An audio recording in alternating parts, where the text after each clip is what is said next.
एक जंगल में एक चीड़ा रहता था।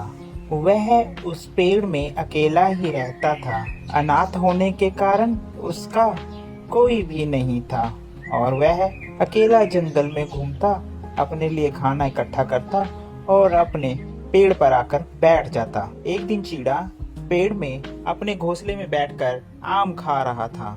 अचानक उसकी नजर सामने पड़ती है। एक चिड़िया के पीछे एक बाज उसका शिकार करने के लिए उसका पीछा करता है। चीड़ा उसे देखता है। छोटा होने की वजह से वह बाज का कुछ तो नहीं कर सकता। वह पेड़ से एक कांटेदार झाड़ी अपनी चोंच से पकड़ लेता है और बाज के जाकर हमला करने लग जाता है। बाज चिड़िया को छोड़कर चीड़े के पीछे उसको मारने के लिए उसकी तरफ होता है तो चीड़ा तुरंत उस झाड़ियों से उसके सिर के ऊपर वार करता है। इतने में वहाँ पर चीड़े की मदद के लिए कौवे आ जाते हैं जो मिलकर बाज को भगाते हैं। बाज वहाँ से भाग जाता है। अरे चीड़ा, तुमने बहुत अच्छा किया इन सबको मारकर। तुम बहादुर हो, बहादुर। धन्यवाद आप सभी का भाई, धन्यवाद आप जो मेरी मदद के लिए आए। लेकिन वो चिड़िया गई कहाँ? कितनी नाशुक्र है वो। उसका बिल्कुल भी फर्ज नहीं था तुम्हारा धन्यवाद करने का। तुम्हें बिना धन्यवाद किए ही वह यहाँ से चली गई। कैसी चिड़िया है वो? चलिए कोई बात नहीं कौवे भाई, इसमें गुस्सा होने वाली बात नहीं है। उस चिड़िया के लिए मैं मदद के लिए आगे आया और भगवान ने मेरी मदद के लिए आप सभी को भेज दिया।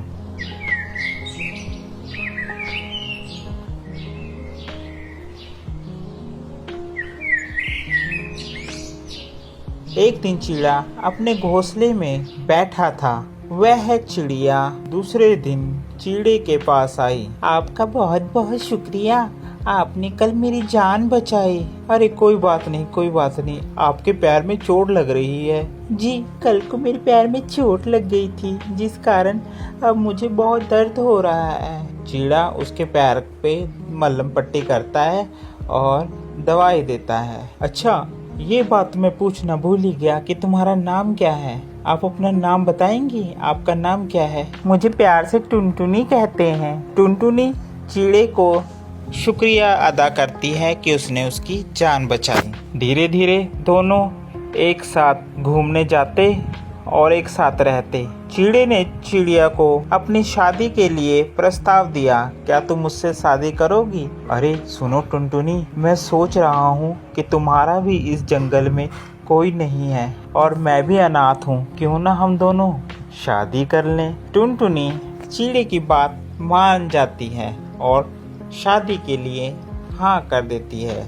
दोनों एक अच्छा सा घोंसला बनाकर वहाँ पर रहते हैं। ऐसे ही थोड़ा समय बीतता चला जाता है। एक दिन धीरे धीरे टुनटुनी का स्वभाव बदलता जाता है। सुनिए जी, मैं आपसे बहुत प्यार करती हूँ लेकिन आप मुझे बिल्कुल भी प्यार नहीं करते हैं। अरे नहीं टुनटुनी, मैं तुम्हें बहुत प्यार करता हूँ, सच में। तुम कहो तो तुम्हारे लिए मैं जान हाजिर कर दूं। नहीं नहीं, मुझे आपकी जान नहीं चाहिए। आप तो झूठे हो, झूठे। आप मुझसे प्यार नहीं करते हो। अरे सच में टुनटुनी, कहो तो सही, मुझे तुम्हें अपने प्यार साबित करने के लिए क्या करना होगा? अच्छा ऐसी बात है तो वो सामने जो पहाड़ दिख रहे हैं ना? हाँ दिख रहे हैं टुनटुनी। उस पर कल को दोनों में से जो भी जल्दी जाएगा वह सबसे ज्यादा प्यार करेगा।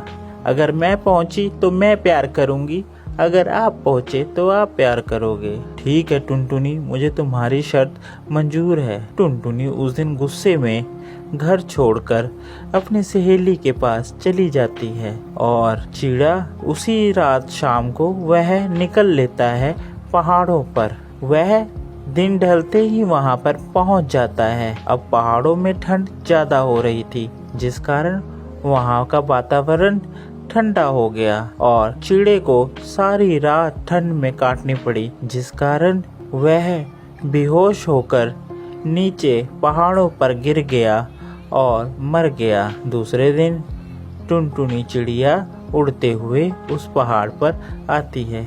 अरे कहाँ गए? देखा ना, मैंने कहा था ये झूठे हैं, झूठे झूठे कहीं के, अभी तक नहीं आए। मुझे इतनी देर हो गई इंतजार करते करते। इतने में वहाँ पर एक कौवा आता है। अरे टुनटुनी, अब तुम जिसका इंतजार कर रही हो अब वह कभी नहीं आएगा। हाँ मुझे पता है, वो झूठा है तभी तो नहीं आएगा। नहीं टुनटुनी, वो अब जिंदगी में कभी भी नहीं आएगा। टुनटुनी पूछती है क्या बात हो गई? अरे क्या बात है, जल्दी बताओ मुझे, क्या कहना चाह रहे हो? कौवा उसे लेकर नीचे पहाड़ों पर ले जाता है जहाँ पर चीड़ा पड़ा होता है। वह आखिरी समय में भी आंख खोलकर लेटा होता है कि चिड़िया को देख सके। ये सब देखकर टुनटुनी रोने लग जाती है और अपनी गलती पर पछतावा करती है। आपको हमारी यह स्टोरी कैसी लगी ज़रूर बताएं। साथ ही ऐसी और मज़ेदार स्टोरी देखने के लिए हमारे चैनल को सब्सक्राइब करना बिल्कुल ना भूलें। Thank you for watching.